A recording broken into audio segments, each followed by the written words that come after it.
El aroma a carne asada y patatas al romero flotaba por toda la casa, una estela reconfortante que se había adherido a nuestros domingos desde que tengo memoria. La risa de mi padre, Joaquín, era el telón de fondo constante, un sonido grave y melodioso que siempre me tranquilizaba. Estábamos todos alrededor de la mesa de madera pulida, la misma que había sido testigo de incontables comidas, deberes escolares y celebraciones ruidosas. Mi madre, Esther, con sus manos expertas y su sonrisa cálida que llegaba hasta sus ojos, nos servía generosamente. Más, Paloma, cariño.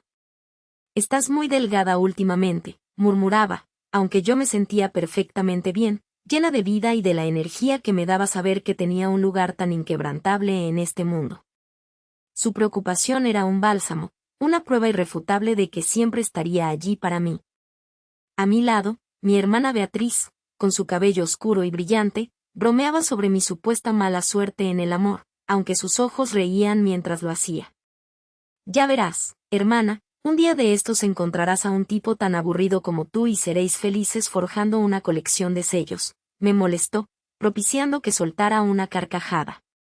En el fondo, siempre habíamos sido cómplices, inseparables, como dos ramas del mismo árbol que se entrelazaban en el aire. Sus palabras, siempre con un matiz de humor y un trasfondo de afecto, nunca me parecían ofensivas. Eran Beatriz siendo Beatriz, una parte esencial de mi universo. Nuestra Paloma es una mujer brillante e independiente. No necesita a nadie que la complete, ella ya está completa, intervino mi padre, su voz resonando con orgullo.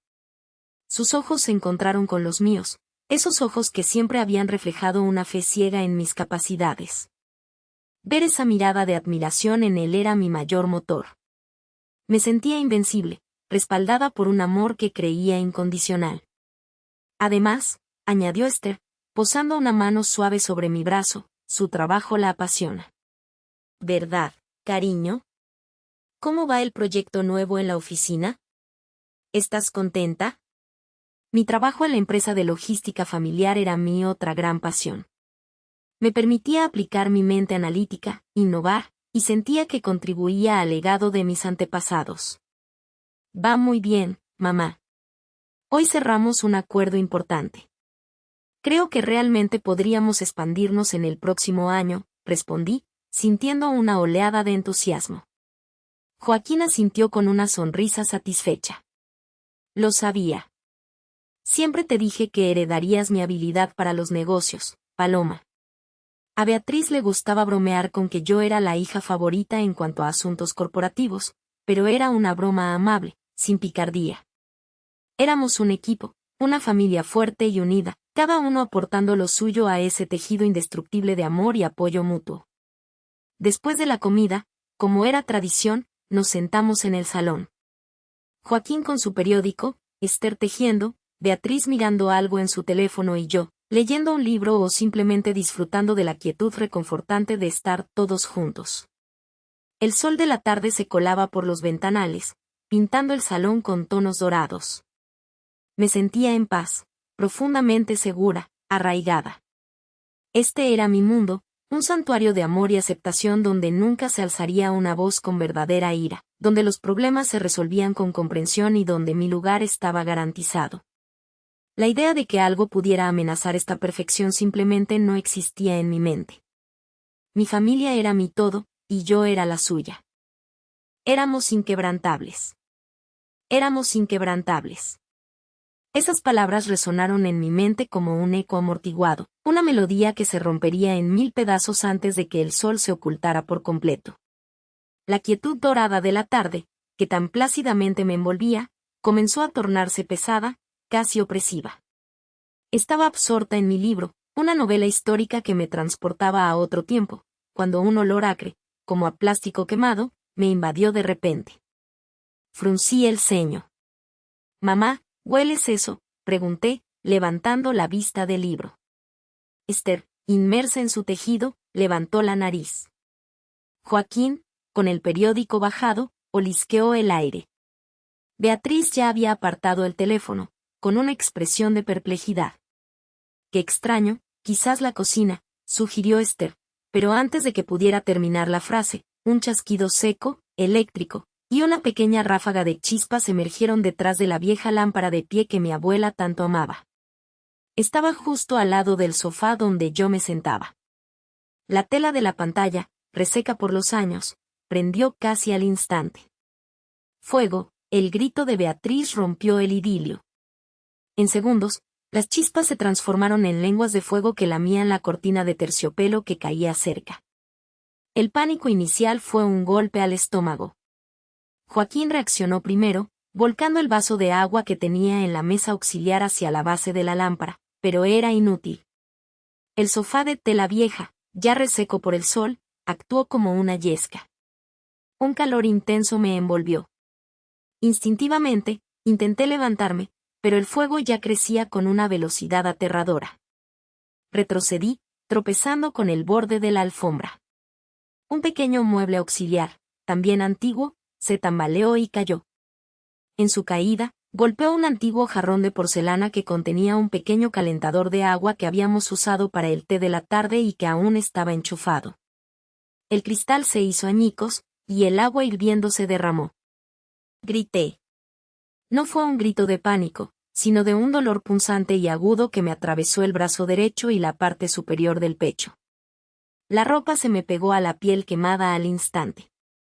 Caí de rodillas, el dolor abrasador eclipsando el rugido del fuego. Las llamas, alimentadas por la cortina, se expandían con furia devoradora. Paloma, la voz de mi padre era un rugido de terror. Se abalanzó sobre mí, intentando arrastrarme lejos del foco principal del fuego. Estaba presa de un dolor insoportable, mi mente era una niebla de agonía. Recuerdo un calor sofocante, el olor a carne quemada, y el miedo en los ojos de Esther y Beatriz mientras mi padre me arrastraba hacia la puerta, lejos de esa trampa infernal. Estaba consciente, pero la realidad era un mosaico fragmentado. El salón, segundos antes un santuario de paz, era ahora un infierno en miniatura, el humo denso ocultando las formas familiares. Mis padres y Beatriz se movían a mi alrededor, sus voces distorsionadas por la angustia. Mi brazo ardía, un fuego distinto, uno que nacía desde dentro. Esther, con los ojos llenos de lágrimas, arrancó un trozo de la cortina, aún sin quemar, y lo mojó bajo el grifo de la cocina. Sobre la quemadura. Rápido, gritó, su voz temblaba incontrolablemente. La sensación del tejido frío sobre mi piel lacerada fue un alivio momentáneo, seguido por el regreso aún más vívido del dolor punzante. Llamen a una ambulancia. Ahora, exigió Joaquín, sujetando mi otro brazo, el que no dolía. Su rostro, antes satisfecho y lleno de paz, estaba ahora desfigurado por el horror y la impotencia. Mientras esperaba, tumbada en el frío suelo del pasillo, mi respiración superficial y entrecortada, solo podía mirar el brazo. La piel había adquirido un color rojo irreal, ya se notaban ampollas monstruosas, y partes de mi ropa se habían fundido con ella. Ya no era un simple dolor, era una certeza. Mi piel, algo tan fundamental de mi identidad, había sido traicionada. El inquebrantable tejido de amor y apoyo mutuo. Se sentía como si las llamas lo hubieran alcanzado también. Una parte de mí, esa paloma segura y arraigada en su mundo perfecto, se quemaba junto con el sofá. El santuario estaba en llamas. Y por primera vez en mi vida, sentí que mi lugar, mi seguridad, quizás ya no estaban garantizados. El frío metal de una promesa rota se instaló en mi pecho, incluso antes de que el humo se disipara. Los días en el hospital fueron una neblina de dolor y morfina. Mi brazo derecho era una cicatriz viva, un mapa de mi infierno personal. Mis padres y Beatriz estuvieron allí, sus rostros marcados por el agotamiento y una preocupación que, en retrospectiva, parecía ensayada. Sus voces eran un murmullo constante de pobrecita, palabras huecas en mi desesperación. Volver a casa fue como entrar en un santuario profanado, el olor a humo se había ido, pero una parte de mí seguía ardiendo. Intenté retomar mi vida, disimulando mi brazo con ingenio, pero la cicatriz, grande y rojiza, era un recordatorio constante. Las visitas de tíos y tías no se hicieron esperar. Se sentaban a mi lado, Sus manos se posaban con delicadeza sobre mi hombro, pero sus ojos siempre se detenían un instante de más en el área quemada. Pobrecita Paloma, decía mi tía Carmen con lástima. Tan jovencita y con esta carga tan visible. O mi tío Pedro, eres tan fuerte, Paloma, para lo frágil que te has vuelto. Yo sonreía, forzando la fe, atribuyéndolo a su preocupación genuina. Están cuidando de mí, me decía, negándome a ver la sutil incomodidad. Pero esta incomodidad se volvió algo más. Cuando, con la voz aún frágil, expresé mi deseo de retomar mis estudios de arquitectura, sus expresiones se endurecieron. Mi madre, Esther, me miró con frialdad apenas disimulada. Hija, ¿no crees que es demasiado pronto? Tu salud es lo primero, y quizás tus prioridades deberían cambiar. Joaquín, mi padre, usualmente autoritario, añadió con una decepción nueva. Paloma, tu lugar no es el andamio. Una mujer de tu posición, y ahora, con tu condición. Tal vez deberíamos buscarte un buen partido, alguien que te cuide. La universidad es muy competitiva. La condición, claro, mi cicatriz. Una tarde, mientras repasaba mis libros, Beatriz entró en mi habitación sin llamar. Me miró, sus ojos repasando mi brazo descubierto, y una sonrisa burlona se dibujó en sus labios. ¿Todavía con esos sueños, Paloma?, preguntó, su voz llena de desprecio. Papá dice que no será tan fácil ahora, pero con tu belleza, salvo el brazo, claro, aún tienes oportunidades de casarte bien. No te esfuerces con la arquitectura, de todas formas, ¿quién querría una arquitecta con eso? Sus palabras no eran solo una puñalada, eran la cuchilla afilada de una verdad que yo había eludido, una herida abierta que sangraba en la raíz de mi identidad. Las llamas habían consumido el tejido familiar que creí inquebrantable, y en sus cenizas, encontré la frialdad de su desaprobación. El ambiente en el gran salón era denso, impregnado del aroma a incienso y de una tensión apenas contenida. Era una de esas cenas formales de la familia de Joaquín, donde la opulencia se fusionaba con el aire sofocante de la tradición. Tíos, primos lejanos y figuras influyentes de nuestro círculo social estaban presentes, sus miradas evaluadoras, sus sonrisas forzadas. Mi padre, Joaquín, se sentaba a la cabecera de la enorme mesa de roble, exultante, mientras mi madre, Esther, a su lado, irradiaba su habitual frialdad.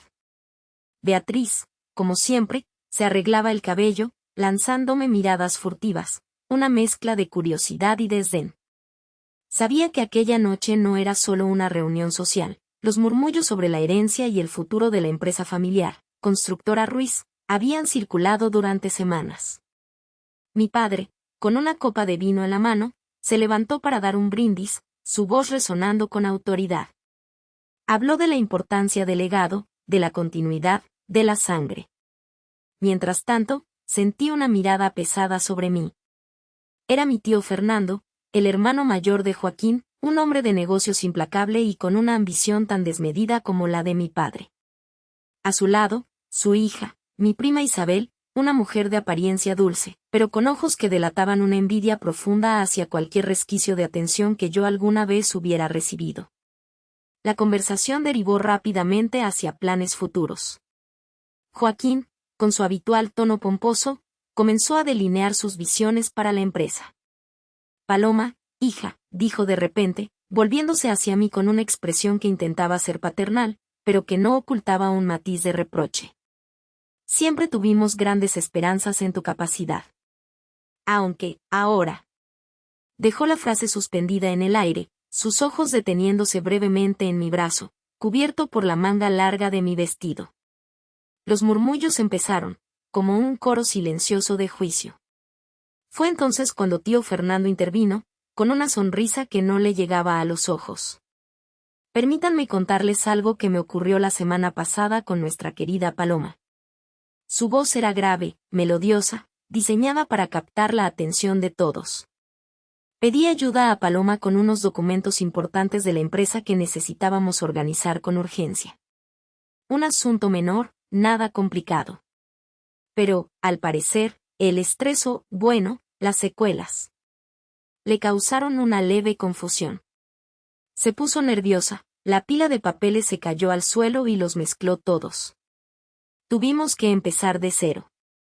Isabel, con una fingida preocupación, añadió, sí, papá me lo contó.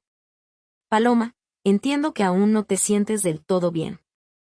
Es normal, con lo que has pasado. Quizá deberías tomarlo con calma. La presión de un puesto importante en Constructora Ruiz podría ser demasiado para tu condición delicada. La sangre se heló en mis venas. El incidente al que se referían era casi una fantasía. Días antes, mientras intentaba ayudar a tío Fernando con unos informes en su oficina, presa de una punzada de dolor por el movimiento de mi brazo, había tropezado levemente y unos pocos papeles se habían deslizado al suelo. Nada grave, nada que no se pudiera arreglar en segundos. Pero ellos lo habían distorsionado, magnificado, convirtiéndolo en una prueba de mi incapacidad. Mientras las cabezas se giraban hacia mí, las risitas se extendieron como una mancha de aceite. Sentí las miradas de mi padre y mi madre, cargadas de vergüenza. Esther asintió con una mirada de falso entendimiento, como para confirmar la historia, mientras Joaquín carraspeaba, intentando redirigir la conversación, pero el daño ya estaba hecho. Paloma, mi amor, dijo Beatriz, con una falsa dulzura. No te preocupes. Al igual que con la arquitectura, hay otras opciones para ti. Quizás un rol más discreto, menos exigente. Su voz era la última puñalada, un eco de las palabras de Isabel. Me sentí expuesta, no solo por mis cicatrices físicas, sino por la herida abierta de su desaprobación pública. Sus risas parecían rebotar en las paredes del salón, cada una un clavo en el ataúd de mi dignidad. No eran solo mis quemaduras las que ardían, era mi espíritu. En ese momento, rodeada de mi propia sangre, me sentí más sola, más rota que nunca. Mi futuro, mis sueños, colgaban de un hilo, y ellos se regodeaban al cortarlo. Era el fondo, el abismo helado de su desprecio, donde mi única compañía era el fuego inextinguible de la humillación. Las risas se aferraron a mí, cada una un parásito succionando la poca vida que me quedaba. Era un sonido hueco, el eco de su crueldad resonando en la opulenta sala de la abuela. Sentí sus miradas, no como flechas, sino como estacas, hundiéndose profundamente. Mi madre, Esther, desvió la mirada, un intento patético de disimular su propia vergüenza, no por mí, sino por la imperfección que yo representaba. Mi padre, Joaquín, cuyo rostro usualmente inexpresivo ahora mostraba una rigidez pétrea, suspiró, un veredicto final. Paloma, comenzó mi padre, su voz grave, desprovista de calidez paternal, resonando con la autoridad de quien dicta una sentencia.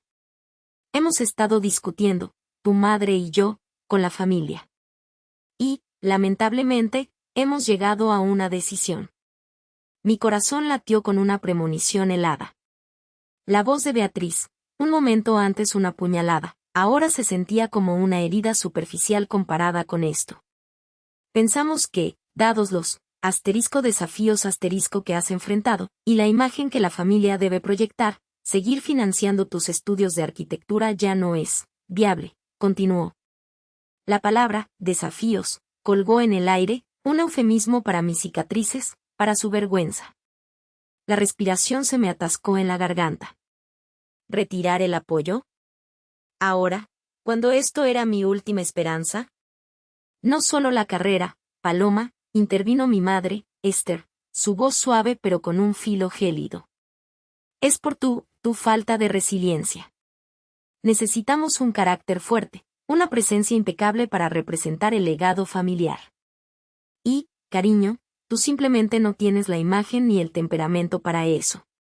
La hipocresía me quemó más que mis propias cicatrices. ¿Resiliencia? Ellos. Mis ojos se empañaron, pero me negué a darles la satisfacción de verme llorar. No en ese salón. Entonces, mi padre inclinó su cabeza, mirándome con una frialdad que heló la sangre. Sus palabras no fueron un lamento, sino una disección brutal. Hemos observado, Paloma, que tus peculiaridades no son un simple accidente. Son, de hecho, Una debilidad intrínseca que no podemos permitirnos asociar con el legado de los de la Rosa.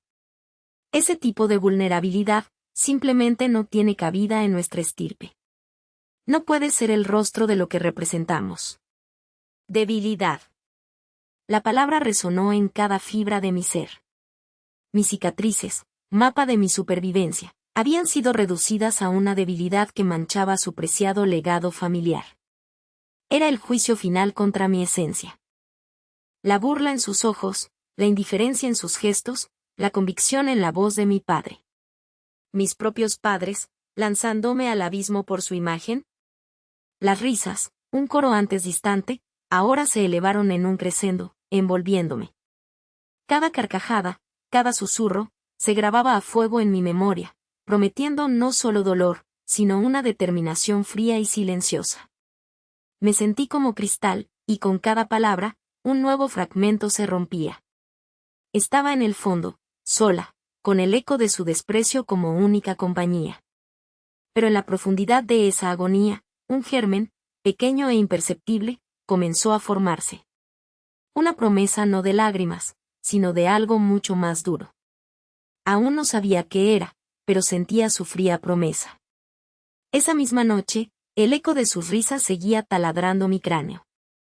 El salón, testigo mudo de mi crucifixión, ahora respiraba un silencio pesado, solo roto por el crujido de mis propios pensamientos.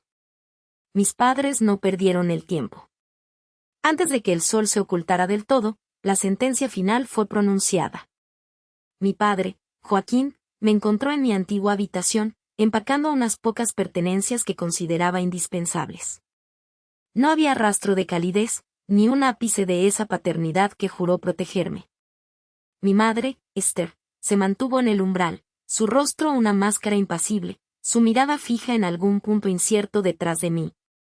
La debilidad que representaba había manchado su impecable fachada pública. Ahora, era tiempo de purificar su imagen.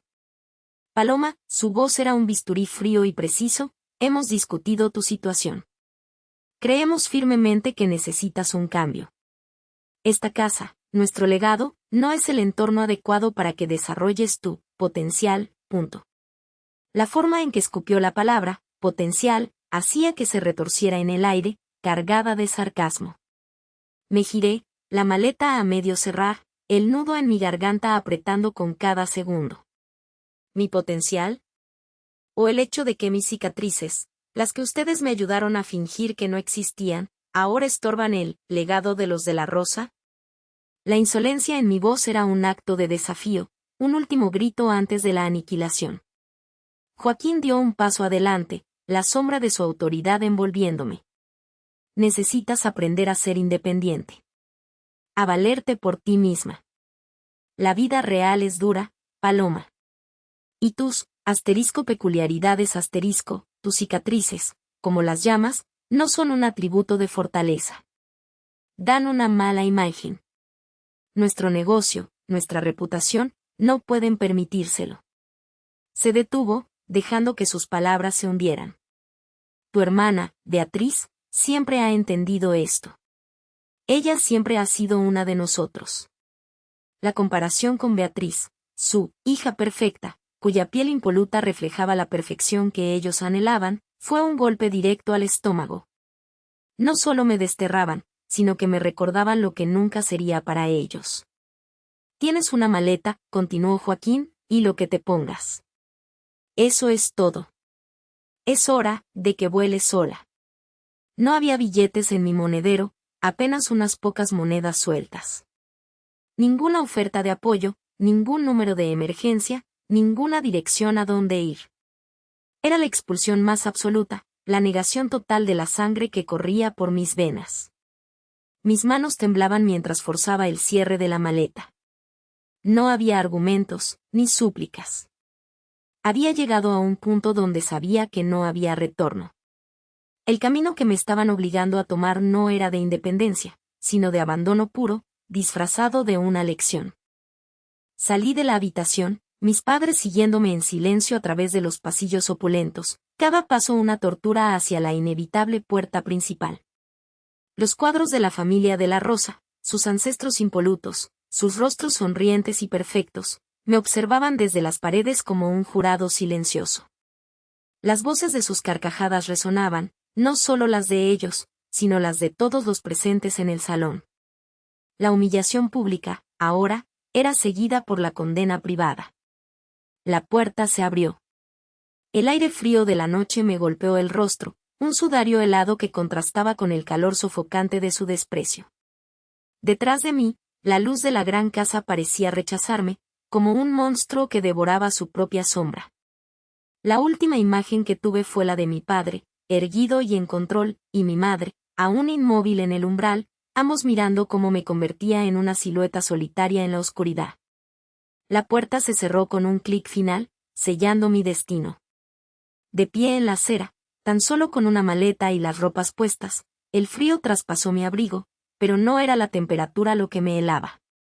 Era la fría convicción de que estaba completamente sola. Sin dinero, sin plan, sin un alma en la que confiar. Mi hogar, mi familia, todo lo que había conocido, se había disuelto en el aire como una promesa vacía. Las risas seguían resonando en mi cabeza, y en el abismo de mi desesperación, esa promesa no de lágrimas de la que había intuido antes, comenzó a tomar una forma más definida. No era una chispa, sino una brasa lenta y ardiente, dispuesta a consumir todo a su paso. Mi caída era total, pero en el fondo de ese pozo, la semilla de la venganza comenzaba a germinar, alimentada por el amargo rocío de su desprecio y el frío de la noche. Los primeros rayos del alba me encontraron tiritando en un banco de parque, el equipaje apretado contra mi pecho como un escudo inútil. Mis mejillas estaban húmedas, no solo por el rocío mañanero, sino por las lágrimas silenciosas que no dejaban de brotar. Me dolía el estómago, pero no era el hambre lo que me consumía, sino una necesidad primaria de calor humano, de un refugio. Mi mente trabajaba a marchas forzadas, intentando aferrarse a cualquier hilo de esperanza. Amigos. Familiares lejanos. Conocidos de mis padres a quienes había considerado tíos o tías postizos durante años. Saqué mi teléfono del bolsillo, la pantalla resplandeciendo débilmente. Tenía pocos contactos fuera del círculo familiar inmediato, y menos aún a quienes me atrevería a molestar a esas horas. Mi primer pensamiento fue Clara, la hija de los García, con quienes habíamos pasado innumerables veranos. Marcaba su número con dedos temblorosos, el corazón latiéndome en las sienes. Descolgó a la quinta llamada, su voz adormilada y vacilante. «¿Paloma? ¿Qué haces llamando a estas horas?», preguntó, con un tono que no reconocía, mezcla de sorpresa y algo parecido a incomodidad. «Clara, soy yo», mi voz era un hilo, necesito ayuda. Mi familia me ha echado de casa. Hubo un silencio al otro lado, denso y cargado. Pude casi oírla tragar saliva. «Paloma. Mira, yo he oído algunas cosas. Tu madre llamó». Mi corazón se encogió. La difamación. Empezaba. «¿Qué te ha dicho mi madre, Clara?», pregunté, intentando mantener la voz firme. «Que estás pasando por un momento difícil. Que eres, un poco problemática. Que, bueno, eres testaruda y que has sido muy ingrata con ellos después de todo lo que han hecho». Su voz se endureció ligeramente. «Mi madre dice que deberías volver a casa y pedir disculpas. Que tu familia te quiere. Que estás cometiendo un error». La amargura me subió por la garganta. «No es así, Clara. Ellos me echaron por mis cicatrices». Se rieron. Se rieron de mí. Otro silencio. Más largo esta vez.